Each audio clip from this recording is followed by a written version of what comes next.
Hello again, and welcome to episode 54 of B2B SaaS Marketing Snacks. I'm Brian Graff, I'm the CEO of Kalungi, and I'm here together again with Kalungi's co-founder, Stein Hendricks, who's a serial SaaS marketing executive and ex-Microsoft product marketing leader.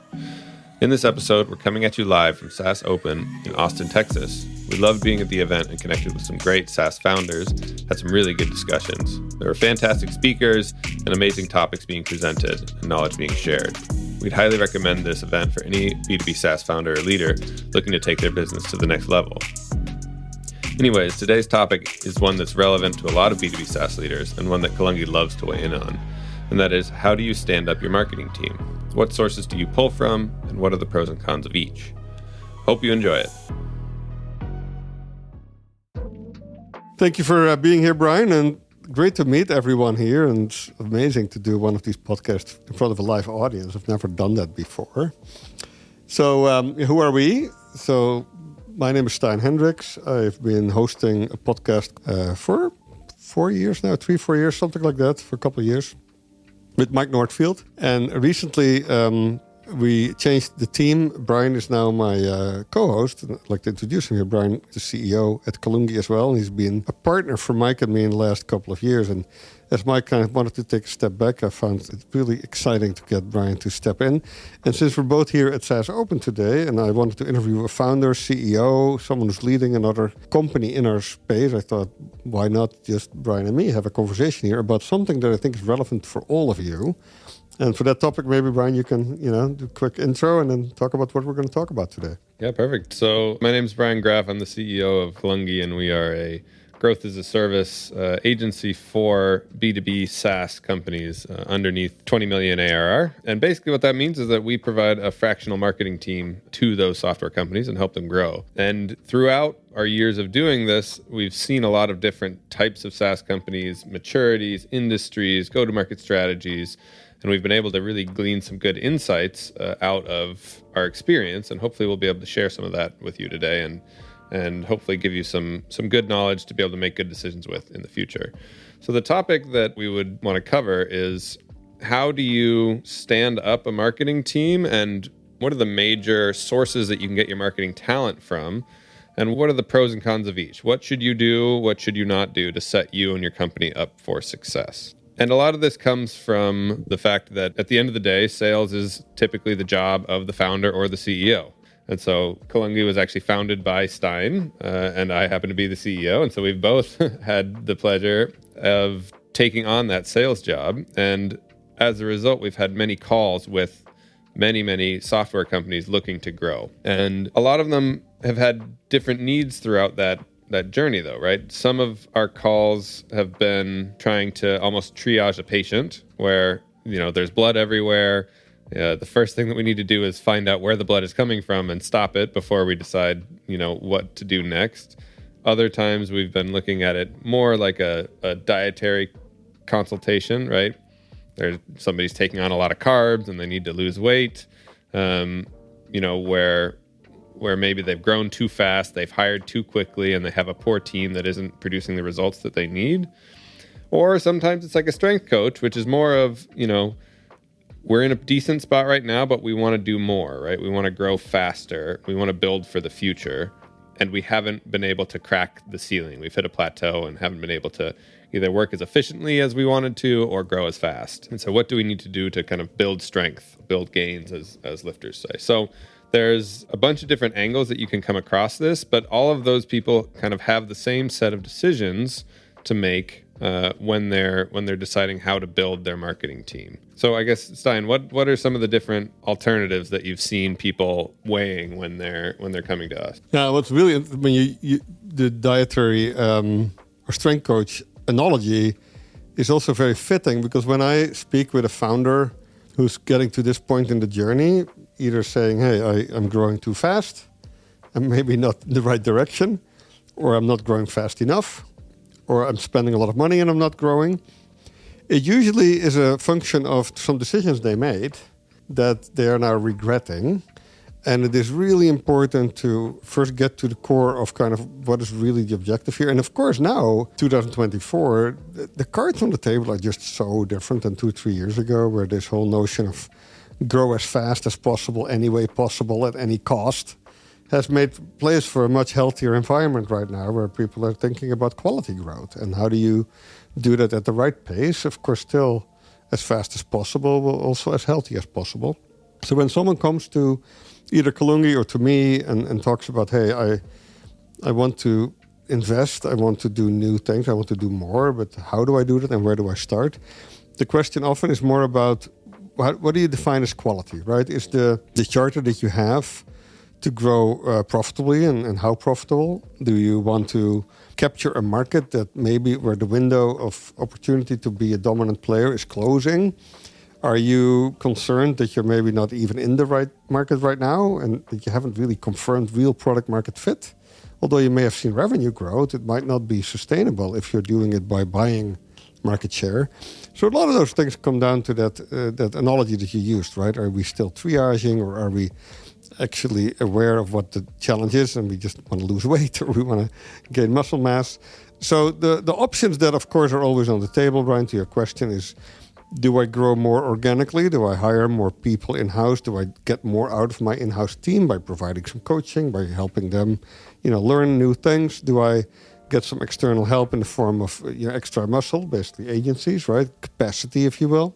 And of course, you can hire that in multiple ways. You can pay for people's time or you can pay for outcomes. Or do I go some kind of a fractional variation where you let people do the job for you? But those are not full-time hires, but they're also not really agencies. They're working like as if they were on your team, but maybe not full-time. And then, of course, there's all the versions of Fiverr and Upwork to kind of almost piecemeal out certain transactional parts of the job, and then hope that you can kind of manage that yourself, or have someone in the team who manages that. But that's kind of those are kind of the four flavors of how do you get the work done out there. And those are, of course, being managed in many different ways. There's pros and cons to each, right? And it really depends on kind of where your company is and what, like Stein said, what you're looking for, right? Are you looking for that maybe a little bit slower, but,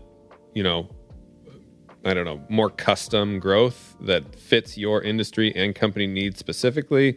Are you looking for speed? Are you looking to spend your capital really efficiently, right? There's a bunch of considerations that you need to take into account. But maybe let's just start with, the in-house team, right? I think that any CEO, if you had all the money in the world, would probably lean that way. There's a reason that when a company gets to be large, like a Microsoft or a Google, they have very large marketing teams. Granted, they do use agencies as well, but there are many roles that are best when delivered in-house, right? The pros of this are if you hire in-house, you get high industry expertise and you get people that know your company inside and out, right? They have all the knowledge that you need. They can be thought leaders in the space. They are 100% aligned with your company goals, and you know that they are rowing in the direction that you want them to. They're per person, that is the way to probably get the most out of each marketing role. That being said, on the other flip side of the coin, right, it's the most expensive route to go. You have growth plans, benefits, holidays that you have to account for and pay for, right? But on top of that, you have to account for employee churn. And even if you are even a $20+ million company, you can really only afford a handful of solid marketing talent to support your marketing efforts. And as a result, you really have to know what works and choose your bets carefully when choosing your team, because your team's skill set will not maybe be as diverse as you need it to be, depending on what stage you are in your life cycle. What about you, Stein? Any pros that I missed? What have you seen out of the in-house teams that you've worked with that you've really liked? I think the commitment to the long-term success of the company is a clear differentiator, of course. If you can give people a stake in the equity and the values of the company and the long-term success of the team, it will just give you a different level of engagement and a different level of care. And there's nothing that you can really do about that. When you hire externally, you will just miss that. You'll have to make up for that by more efficient use of resources, more focus on a certain project, and there's more flexibility. So I think there's a starting point where you have a lot of external help, just because you can only afford one or two resources, and especially in the software industry, if you have a go-to-market need that is for a SaaS company, you're not going to be satisfied by a generic horizontal content marketing agency or a PR firm or even a web dev agency, because they will not be understanding how to optimize the G2 crowd or Capterra channel, or how to do analyst relationships for a software company, or how to do packaging and pricing for a software company. All those things are so specific for SaaS needs. And so when you have just a very, very small team, and you know that you need to do all those things that I just mentioned, and you need to do them well, you are going to have to hire experts who are not going to have a stake in your company long term. So you're going to have to really hire based on credibility, based on the work that they've shown they did before. But then where you would start with some internal resources could be, for example, someone who's the writer on the team. And especially now with AI, that content marketing has become so different. It's not about the actual writing anymore, right? Or the producing of words or the grammar. It's about the content strategy. It's about figuring out what are our customers really looking for? How can we help them through their journey? How can we answer their questions? So if the first marketing hire is someone who is the content strategist on the team, that would be someone who would be a logical hire in-house, right? And even if you complement that person with some external help to drive maybe some expert writing when it comes to maybe storytelling or the script for a video, that would be my first hire in-house, Brian. I totally agree. I think content or even product marketing, very good first in-house hires, and they can really help to drive and honestly direct any agencies that you end up using. That's a fantastic place to start. I would say, a couple other key risks that I did not mention before. When you're thinking about this, though, finding the right person can be hard, right? It can take, especially if you're looking for the more senior and the more talented marketers, those can take, 6+ months to hire. They're often expensive, and often if they are skilled enough, they're going to want some equity, and so you're taking a decent risk in terms of bringing them on. Well, the other aspect of in-house versus outside is that you have to be realistic these days what in-house really means, right? We've talked about this before, Brian. The difference between a 1099 hire and a W-2 hire isn't really that big anymore. So when you Seth Godin had a really nice blog about that actually this morning. So tomorrow I'll say yesterday. I think he called it shields up or shields down. And he basically says, if you are inside a company and doing a job, it's very valuable to not be open to every external recruiter who's trying to offer you an alternative, because it will just take your eyes off the ball from just doing a great job. So shielding yourself a little bit from constantly being open to new offers is a good thing. But then for the employer, it's good to think about, he calls it shields down, to constantly think about, hey, how do I make sure that my team wants to really work here again tomorrow and not take it for granted, right? And assume that they're constantly open to new opportunities outside. So as a leader, you need to make sure that when you hire people in-house, that they really want to be there. And not assume just because you have a W-2 relationship that their commitment and their stake in the long-term success of the company will be different from the agency or the contractor. So, but if you do that, and if you get team members who are really all in, then doing that for the people who do, for example, product marketing or really the content strategy is an amazing mix. If you can then add in some external resource who help you go faster or do more in certain areas when you just need that for a little bit. Absolutely. I think particularly Stein's talking about mixing and matching agency and in-house. I would say I think that is the right move, right? Like hiring one content, one product marketer, right? And then complementing them with agencies, especially when you're more early stage. I think that's a fantastic way to go. I think if you are looking to go full in-house, I would say as you become more mature as a company, right? Maybe you're at 15, 20 million ARR. This can become a more realistic goal, right? You'll have the budget to be able to spend. You can afford to pay for a core team of marketers that can really drive things for you, right? And then you can really get that technical industry expertise and really push things forward. I would not recommend this to build out a 5-person marketing team for somebody or a company that is, say 5 million ARR. I think it's probably just too much capital to spend on marketing when you're that little. Of course, if you are trying to leverage, like Stein is saying, if you're trying to invest in growth early, that can absolutely be the right move, right? But it doesn't work for all companies of that size. Let's switch over to just agencies. Stitching, we've seen a lot of companies come in and think about, maybe I have that one that one product marketer or that content person, or I don't have anybody and I just need to stitch some agencies together to be able to grow, right? I need a PPC agency, I need an SEO agency, and that's enough for me. I guess, what do you say are the pros and cons of that? Yeah, the challenge you have with the outsourced part is you have to hold either the agency or the contractor accountable for results. And when you outsource something that you've never done before, and you just don't know maybe even what good looks like, that's going to be challenging, right? So the one thing that I always recommend founders is to have someone by their side. It could be someone in their executive team or someone on their board who has held certain of these functions in their level of responsibility, and they know how to manage it. They know how to hire and hold accountable a content marketing agency or someone who's going to do PR. Because otherwise, they're just going to spend a bunch of your time and resources, and you're not going to get much results. And it's going to be very frustrating. The other thing, of course, you need to be aware that every agency that you hire, every external resource will need some form of onboarding when it comes to the foundational, how do you go to market, what's your ideal customer prospect, what's your value proposition. And the term agency fatigue is something I think that we come across often, where a SaaS founder kind of is onboarding the fourth or the fifth marketing resource, agency, contractor, etc. And they're going through multiple versions of briefing them on the company strategy, having them interview clients, trying to do a little bit of mystery shopping. And all those things, of course, can become costly over time. So there, if you can hire a marketing leader or have an external a fractional CMO, I think that's a role that's very popular these days, who you do that with once, and then you don't have to do that with every agency or every external resource you bring on. I think that's one of my recommendations. Yeah, absolutely. I think agencies are a great, cheap, fast, somewhat inexpensive way to get your marketing off the ground. But, like we mentioned, that one of the benefits of in-house marketers is that they are 100% aligned with your goals. Agencies are not necessarily. In fact, one of the ways that agencies make money is by not doing things that they don't have to do, right?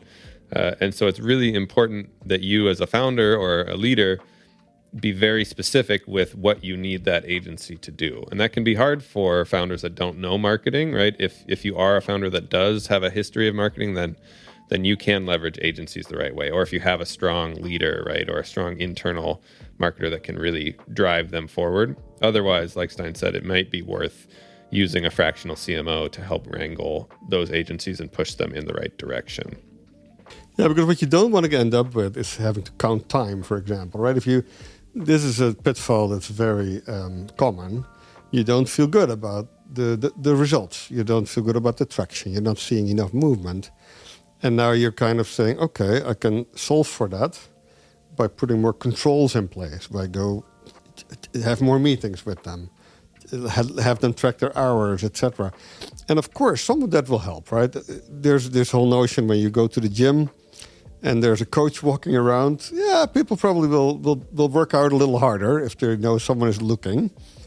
But that also takes energy. That means you have to actually pay a coach to walk around in the gym, right? And you have to kind of ask maybe the vendor, the agency, to actually spend time tracking their time, right? And so you have to be very careful there. So understanding what you outsource so you can measure the outcomes and you can really understand the leading indicators of success is a far better way to get to good results than trying to put more controls in place. Yeah, also, with the gym analogy, right? You need to make sure that the people who are working out have the right workout plan, right? You, as a founder, it's really it's critical that you make sure that you're hiring the right agencies to solve your problem, right? If you are hiring a PPC agency, right, a pay-per-click agency, but your customers don't hang out in Google and aren't searching for you, right, or aren't in Facebook or LinkedIn, right, then you're wasting your time and money. And no matter how much you control that agency, you're never going to go anywhere, right? So it's really critical that you know what to focus those agencies on, and you have someone with a clear plan, or you have a clear plan that the agency can just go and execute. Agencies are typically very good at what they do, right? If it is PPC, if it is SEO, right? But they often don't have the strategic ability to bring multiple elements together and decide what that high-level strategy is that your company needs to conquer to be successful. Well, and this is, of course, one of my pet peeve topics. Brian, when you pay people for their time, which is what you usually do when you hire marketing help, whether that's an agency or you hire an executive consultant to be your fractional CMO, you have to don't be mistaken that even if the proxy for your relationship is money, you agree on a monthly retainer or on some form of a fixed fee or a pay for performance model. The way the agency or the fractional CMO will still measure cost is how much time something takes them, right? So also, if you put yourself in their shoes, they will be incented to be very efficient and effective. And that's actually a good thing. There's nothing wrong with that. If someone is able to do the same job in half an hour instead of in 3 hours, that's totally fine, right? And so I think being just okay with that, that you may be paying someone for their experience and not necessarily for the amount of minutes they clock, is I think also something you have to kind of be okay with when you decide to outsource something.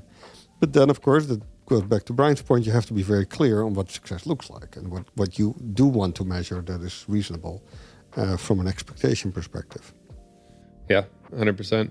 And often agencies will, try to lead you towards shiny metrics like impressions or clicks or even click-through rates, right, to show their success.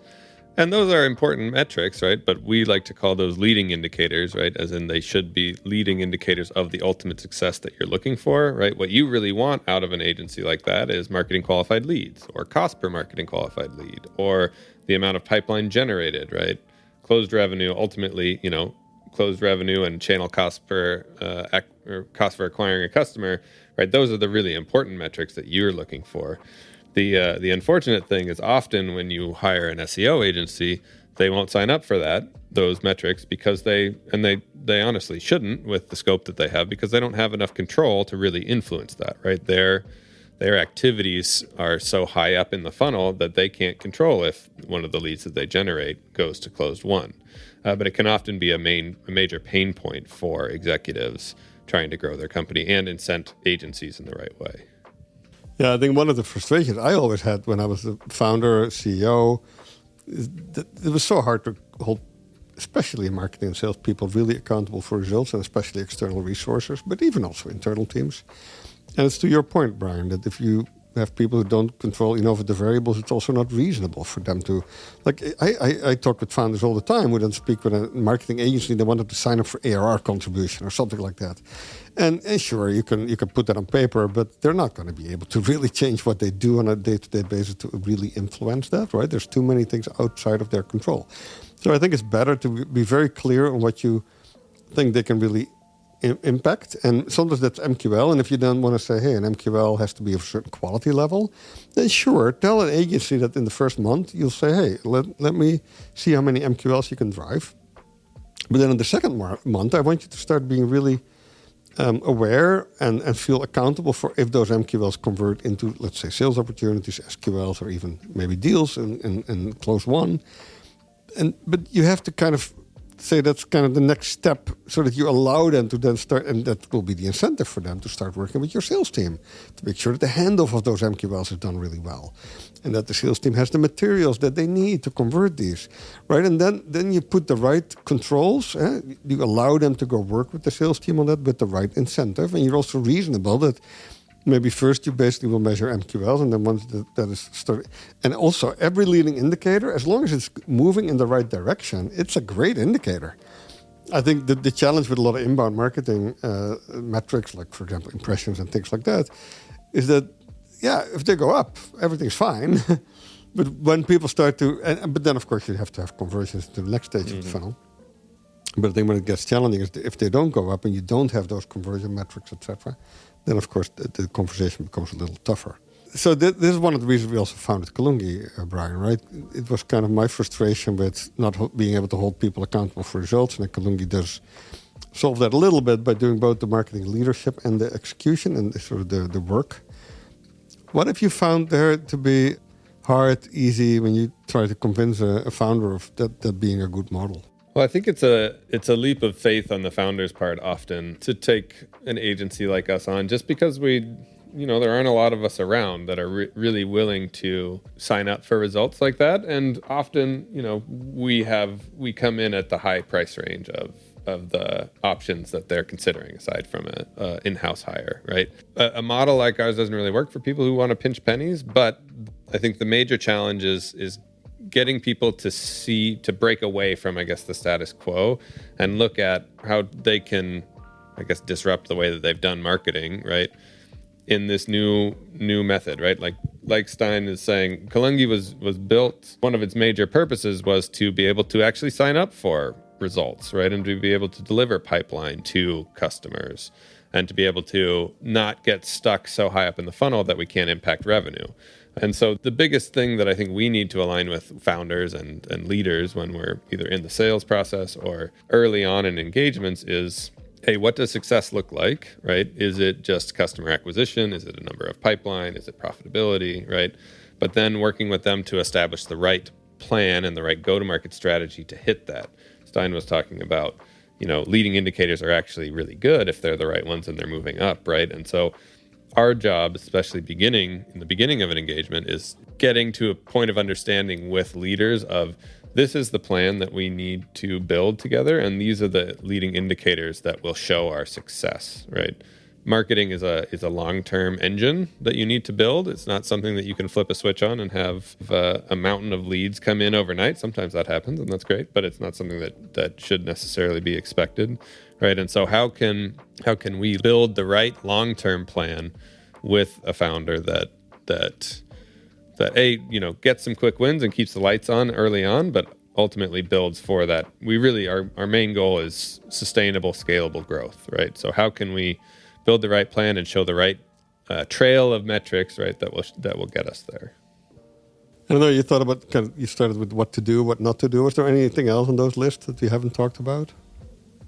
I guess the one thing that we haven't touched is like who it's for and who it's not for. I can quickly run through that. Yeah. I think, to touch on the internal team, right, who it's for more mature companies that have the budget to be able to afford a team like that with real skill, right, and have the time to be able to bring in a hiring pipeline and train up, unskilled people to be custom built for the needs of that company. Who it's not for is, kind of the opposite. Immature companies who are breaking into a market that don't really, have the time to train new employees, don't have the money to hire really mature employees that can, hit the ground running from day one, right? That won't ultimately lead you to success. In terms of agencies, though, I think agencies are really good for companies that know what they need and just need to fill technical gaps, right? They know that Google search ads are where their companies or where their prospects are and where they can find success, and they just need somebody who's really good at Google search ads, right? An agency is a fantastic fit for that. Where an agency is not good is if the company doesn't know how to grow yet, right? They don't know what channels work for them. They don't know what overarching go-to-market strategy they should use, right? Then hiring say an SEO agency could be really dangerous, right? That SEO agency will optimize for SEO, whether or not that's the right decision for you as a company, right? Or that pay-per-click agency may optimize for pay-per-click, even though you are going to market with a product-led growth strategy, and you can't support a customer acquisition cost that's that high, right? You just have to ask some really critical questions of yourself and your company before pulling the trigger on a bunch of agencies.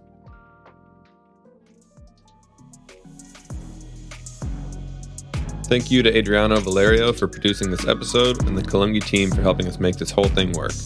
And of course, you for choosing to spend your time with us. As a reminder, all the links we mentioned in this episode can be found in the show notes.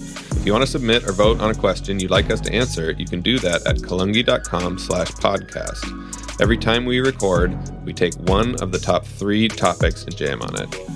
Can't wait to see you in the next one.